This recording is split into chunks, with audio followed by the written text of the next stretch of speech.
അസ്സലാമു അലൈക്കും വറഹ്മത്തുള്ളാഹി തആല വബറകാതുഹു. അൽഹംദുലില്ലാഹ് വസ്സലാത്തു വസ്സലാമു അലാ അശ്റഫി റസൂലില്ലാഹ് വഅലാ ആലിഹിൽ ഫായിസീന ബിറളില്ലാഹ്. അമ്മാ ബഅദ്. ഏറെ ആദരവും ബഹുമാനവും നിറഞ്ഞ എൻ്റെ ശബ്ദം ശ്രവിക്കുന്ന നല്ലവരായ സഹോദരി സഹോദരന്മാരെ, അല്ലാഹു സുബ്ഹാനഹു വ തആല ഞാൻ പറയുന്നതും നിങ്ങൾ കേൾക്കുന്നതും ഒരു സ്വാലിഹായ സൽക്രമമാക്കി അല്ലാഹു നമ്മിൽ നിന്നും സ്വീകരിക്കട്ടെ. ഒരുപാട് ആളുകൾ ദുആ കൊണ്ട് വസിയത്ത് ചെയ്തിട്ടുണ്ട്. അവരുടെയൊക്കെ സദുദ്ദേശങ്ങൾ അല്ലാഹു സഫലീകരിച്ചു കൊടുക്കട്ടെ. സഹോദരങ്ങളെ, ഒരു വിശ്വാസിയിലുണ്ടാകേണ്ട ഒരു കാര്യമാണ് അള്ളാഹുവിനോടുള്ള ഭയമുണ്ടാവുക എന്നുള്ളത്. മഹാന്മാരായ പണ്ഡിതന്മാർ പറയുന്നുണ്ട്, അൽ മുഅ്മിനു ഹുവല്ലദീ യഖാഫുല്ലാഹ തആല ബിജമീഇ ജവാരിഹിഹി. ഒരു മുഅ്മിനായ മനുഷ്യൻ അവൻ്റെ മുഴുവൻ അവയവങ്ങളെ കൊണ്ടും അള്ളാഹുവിനെ ഭയപ്പെടുന്നവനാണ് എന്നാണ്. അഥവാ നമ്മുടെ ശരീരവും മനസ്സും അള്ളാഹുവിനെ ഭയപ്പെട്ട് ജീവിക്കൽ ബാധ്യസ്ഥരാണ് എന്നർത്ഥം. നമ്മുടെ അവയവങ്ങളെ കൊണ്ട് തെറ്റിലേക്ക് നാം പോകരുത്. ഫഖീഹായ അബുല്ലൈസ് ഇമാം എന്നിവർ പറയുന്നുണ്ട്, അലാമത്തു ഖൗഫില്ലാഹി തആല തദ്ഹറു ഫീ സബ്അത്തി അശ്യാ. അള്ളാഹുവിനെ പേടിക്കുന്നതിൻ്റെ അടയാളം നമ്മുടെ ശരീരത്തിൽ 7 അവയവങ്ങളിൽ പ്രകടമാകുന്നതാണ്. മഹാനവറുകൾ അതിൽ ഒന്നാമതെണ്ണിയത് അവൻ്റെ നാവാണ്. നമ്മുടെ നാവിനെ സൂക്ഷിച്ചാൽ തന്നെ പല തെറ്റുകളിൽ നിന്നും നമുക്ക് മാറി നിൽക്കാൻ കഴിയുന്നതാണ്. നാവ് ഒരു അത്ഭുത പ്രതിഭാസമാണ്. ഖുർആൻ നാവിനെടുത്തു പറയുന്നുണ്ട്. അള്ളാഹുവിൻ്റെ ഖുർആൻ പറയുന്നുണ്ട്, അലം നജഅൽ ലഹു ഐനൈൻ വലിസാനൻ വശഫത്തൈൻ. നാം നിങ്ങൾക്ക് 2 കണ്ണുകളെ തന്നില്ലയോ, വലിസാനൻ നാവിനെയും വശഫത്തൈൻ 2 ചുണ്ടുകളെയും തന്നില്ലയോ എന്ന് ഖുർആനിലൂടെ അള്ളാഹു ചോദിക്കുന്നുണ്ട്. ഈ നാവ് എപ്പോഴും പുറത്തു ചാടാനാണ് ശ്രമിക്കുക. നാവിനെ ഗൗരവമായി സൂക്ഷിക്കാൻ വേണ്ടിയാണ് അള്ളാഹു പല്ലാകുന്ന 32 സൈന്യങ്ങളെ സംരക്ഷിക്കാൻ ഏർപ്പെടുത്തിയത്. പ്രവാചകർ ഇതിനെ ഗൗരവമായി സൂക്ഷിക്കണമെന്ന് പറയുന്നുണ്ട്. അല്ലാഹുവിൻ്റെ റസൂൽ പറയുന്നുണ്ട്, മൻ യൽമൻ ലിമാ ബൈന ലഹിയൈഹി വമാ ബൈന റിജ്ലൈഹി അദ്മനു ലഹുൽ ജന്ന. ആരെങ്കിലും 2 താടിയെല്ലിൻ്റെ ഇടയിലുള്ള ഒന്നിനെയും 2 തുടയെല്ലിൻ്റെ ഇടയിലുള്ള ഒന്നിനെയും സൂക്ഷിക്കുമെന്ന് എനിക്ക് ഉറപ്പ് നൽകിയാൽ ഞാൻ അവർക്ക് സ്വർഗം കൊണ്ട് ജാമ്യം നിൽക്കാമെന്ന് അള്ളാഹുവിൻ്റെ റസൂൽ സ്വല്ലല്ലാഹു അലൈഹി വസല്ലം തങ്ങൾ പറയുന്നുണ്ട്. എല്ലാ ദിവസവും പ്രഭാതത്തിൽ വന്നുകൊണ്ട് നാവിനോട് മറ്റുള്ള അവയവങ്ങൾ പറയുന്ന കാര്യത്തെക്കുറിച്ച് പ്രവാചകർ പറയുന്നുണ്ട്. മഹാനായ അബൂ സഈദ് അൽ ഖുദരി റളിയല്ലാഹു അൻഹു പറയാൻ, അള്ളാഹുവിൻ്റെ റസൂൽ പറഞ്ഞു, ഇദാ അസ്ബഹ ഇബ്നു ആദം ഫഇന്നൽ അഅളാഅ കുല്ലഹാ തുകഫിറുൽ ലിസാൻ. എല്ലാ ദിവസവും പ്രഭാതത്തിൽ മറ്റുള്ള അവയവങ്ങളൊക്കെ നാവിനോട് ഇങ്ങനെ പറയുമത്രേ, ഇത്തഖില്ലാഹ ഫീന. നിങ്ങൾ ഞങ്ങൾക്ക് വേണ്ടിയിട്ട് അള്ളാഹുവിനെ സൂക്ഷിക്കണേ. ഫഇന്നമാ നഹ്നു ബിക.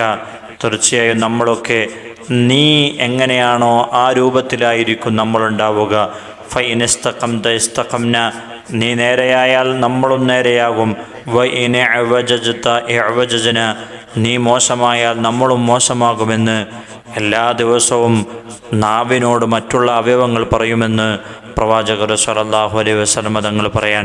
നമ്മുടെ ഹൃദയം നന്നാകണമെങ്കിൽ ആദ്യം നമ്മുടെ നാവ് നന്നാകേണ്ടതാണ്. അല്ലാഹുവിൻ്റെ റസൂൽ പഠിപ്പിക്കുന്നുണ്ട്, ലാ യസ്തഖീമു ഈമാനു അബ്ദിൻ. ഒരു അടിമയുടെ ഈമാൻ നേരെയാവില്ല ഹത്താ യസ്തഖീമ ഖൽബുഹു. അവൻ്റെ ഹൃദയം നന്നാകുന്നത് വരെ. വലാ യസ്തഖീമ ഖൽബുഹു. അവൻ്റെ ഹൃദയം നേരെയാവില്ല ഹത്താ യസ്തഖീമ ലിസാനുഹു. അവൻ്റെ നാവ് നേരെയാകുന്നത് വരെ. അപ്പോൾ അവൻ്റെ നാവ് നേരെയായാൽ മാത്രമേ ഹൃദയം നന്നാവുകയുള്ളൂ. അവൻ്റെ ഹൃദയം നന്നായാൽ മാത്രമേ അവൻ്റെ ഈമാന് നേരെയാവുകയുള്ളൂ എന്ന്, അവൻ്റെ വിശ്വാസം നേരെയാവുകയുള്ളൂ എന്ന് അള്ളാഹുവിൻ്റെ റസൂൽ സ്വല്ലല്ലാഹു അലൈഹി വസല്ലം തങ്ങൾ പറയാൻ. നമ്മളൊരു വാക്ക് സംസാരിക്കുന്നുണ്ടെങ്കിൽ അത് ചിന്തിച്ചുകൊണ്ട് മാത്രമേ സംസാരിക്കാൻ പാടുള്ളൂ എന്ന് മഹാന്മാരായ പണ്ഡിതന്മാർ പറഞ്ഞു തരുകയാണ്. മഹാനായ ഹസൻ അൽ ബസ്രി റളിയല്ലാഹു അൻഹു പറയാൻ, ഇന്ന ലിസാനൽ മുഅ്മിനി വറാഅ ഖൽബിഹി. ഒരു മുഅ്മിനിൻ്റെ നാവ് എന്ന് പറഞ്ഞാൽ അവൻ്റെ ഹൃദയത്തിൻ്റെയും പിറകിലാണ്. ഫൈദാ അറാദ അൻ യതകല്ലമ ബിശൈഇൻ. അവൻ എന്തെങ്കിലും സംസാരിക്കാൻ ഉദ്ദേശിച്ചു കഴിഞ്ഞാൽ തദബ്ബറുഹു ബിഖൽബിഹി. അവൻ്റെ ഹൃദയം കൊണ്ട് അവനൊന്ന് ചിന്തിക്കും. അവൻ ഹൃദയം കൊണ്ട് ചിന്തിച്ചിട്ട്, ഞാൻ പറയുന്നത് ആർക്കും ഒരു പ്രയാസവുമില്ല, ഈ കാര്യം ഞാൻ പറയേണ്ടതാണ് എന്നുള്ള ഹൃദയത്തെ കൊണ്ട് ചിന്തിച്ചുകൊണ്ട് മാത്രമേ അവൻ സംസാരിക്കുകയുള്ളൂ. സുമ്മ അംലാഹു ബിലിസാനിഹി. പിന്നെ അവൻ ചിന്തിച്ചിട്ട് അവൻ നാവ് കൊണ്ട് പറയുമെന്ന് ഒരു മുഅ്മിനിൻ്റെ ക്വാളിറ്റിയാണത്. എന്നാൽ വഇന്ന ലിസാനൽ മുനാഫിഖി.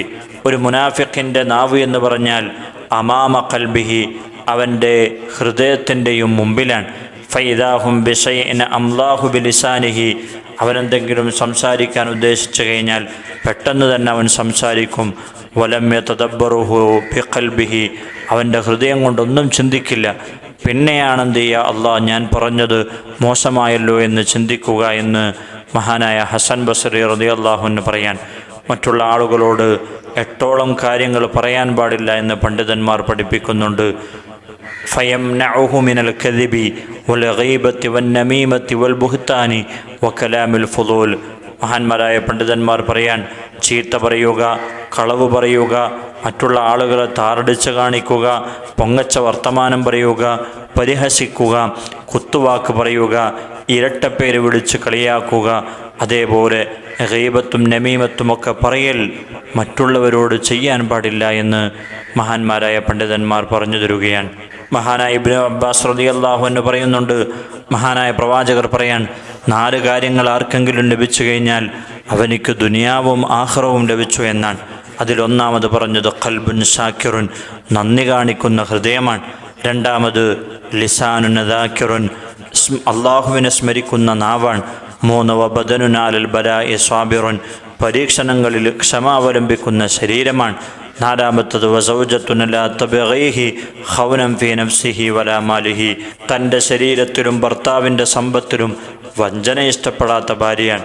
അതിൽ ഒന്ന് പറഞ്ഞത് ലിസാനുൻ ദാക്കിറുൻ, അള്ളാഹുവിനെ സ്മരിക്കുന്ന നാവാണ്. അതുകൊണ്ട് പ്രിയമുള്ളവരെ, നമ്മുടെ നാവിനെ എപ്പോഴും നാം സൂക്ഷിക്കുക. അള്ളാഹു സുബ്ഹാനഹു വ തആല നാവ് കൊണ്ട് നല്ലത് പറയാനുള്ള തൗഫീഖ് നമുക്കൊക്കെ നൽകി അനുഗ്രഹിക്കട്ടെ. ദുആ വസിയത്തോടുകൂടെ ബിഫദ്ലി സല്ലല്ലാഹു അലാ മുഹമ്മദ് സല്ലല്ലാഹു അലൈഹി വസല്ലം, സല്ലല്ലാഹു അലാ മുഹമ്മദ് സല്ലല്ലാഹു അലൈഹി വസല്ലം, അല്ലാഹുമ്മ സല്ലി അലാ മുഹമ്മദ് യാ റബ്ബി സല്ലി അലൈഹി വസല്ലം. അസ്സലാമു അലൈക്കും വറഹ്മത്തുള്ളാഹി തആല വബറകാതുഹു.